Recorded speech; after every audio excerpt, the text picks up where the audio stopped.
Tyler amekanusha madai ambayo yalikuwa yanaendelea kwenye mitandao ya kijamii akieleza kuwa amesainiwa na lebo ya Roc Nation. Sasa Tyler kupitia kwenye ukurasa wake wa Instagram amekanusha vikali madai hayo akisema kwamba yeye sio msanii wa Roc Nation, lakini albamu yake ya Pop itatoka tarehe 24 mwezi huu wa 7 mwaka 2026. Kwa hiyo ambaye ufahamu, lebo ya Roc Nation ni miongoni mwa lebo kubwa zaidi duniani ambazo zinamilikiwa pia na Jiga, Young Hova na mzungumzia Mnyamwezi kabisa Jay-Z. Sasa imesaini wasanii wengi sana kwa hapa barani Afrika. Wasanii ambao walikuwa wanadaiwa kuwa wamesainiwa na lebo ya Roc Nation ni miongoni mwa Tyler pia, lakini pia msanii mwingine ni Ayra Starr kutokea pale Nigeria, lakini pia wasanii wengine wakubwa duniani huko, mtu kama Barger Riri, Rihanna pia amesainiwa na lebo ya Roc Nation, bila kumsahau J. Cole. Sasa baada ya zile taarifa kusambaa kwenye mitandao ya kijamii kuwa Tyler ni miongoni mwa wasanii ambao pia wamesainiwa na lebo ya Roc Nation, Tyler amekanusha kupitia kwenye ukurasa wake wa Instagram na kusema kwamba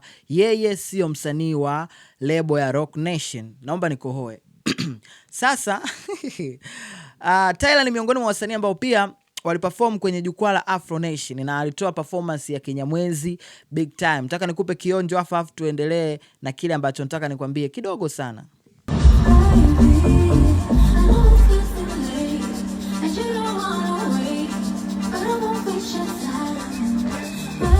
Yes, bana, huyu anaitwa Tyler au vipi? Ni mwanadada kutokea SA South Africa, one of my favorite female artists all the time.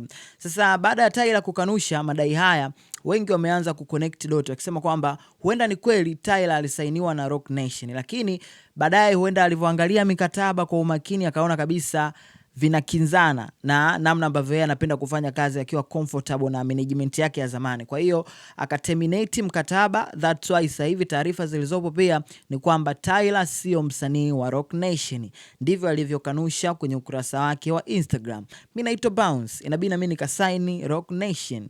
Simtani support.